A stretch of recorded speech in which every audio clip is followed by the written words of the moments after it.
Dad, what's wrong with the telly?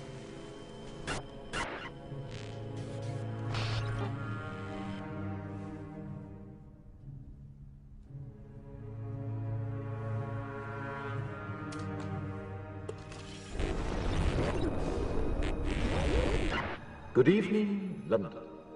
Allow me first to apologize for That's the emergency channel.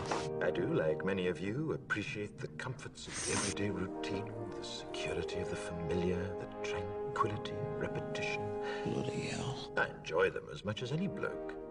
But in the spirit of commemoration, Who's that, Mum? whereby those important events of the past, usually associated with someone's death or the end of some awful bloody struggle, are celebrated with a nice holiday, I thought we could mark this November the 5th, a day that is sadly no longer remembered, by taking some time out of our daily lives to sit down and have a little chat.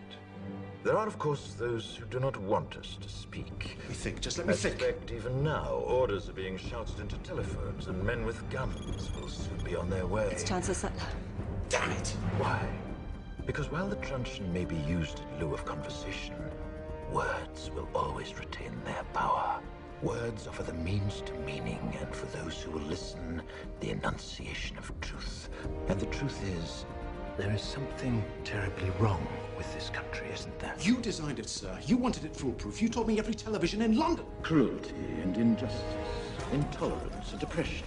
And where once you had the freedom to object, to think and speak as you saw fit, you now have censors and systems of surveillance coercing your conformity and Cameras. soliciting your submission. We need cameras. How did this happen?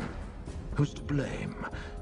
Well, certainly there are those who are more responsible than others, and they will be held accountable. But again, truth be told, if you're looking for the guilty, you need only look into a mirror. I know why you did it. I know you were afraid. Who wouldn't be? War, terror, disease. There were a myriad of problems which conspired to corrupt your reason and rob you of your common sense. Fear got the best of you, and in your panic you turned to the now High Chancellor Adam Sutler. He promised you order, he promised you peace, and all he demanded in return was your silent, obedient consent. Inspector, you're almost through. Last night, I sought to end that silence. Last night, I destroyed the Old Bailey to remind this country of what it has forgotten.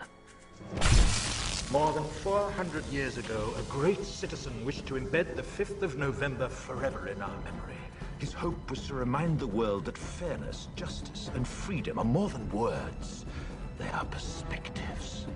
So if you've seen nothing, if the crimes of this government remain unknown to you, then I would suggest that you allow the 5th of November to pass unmarked.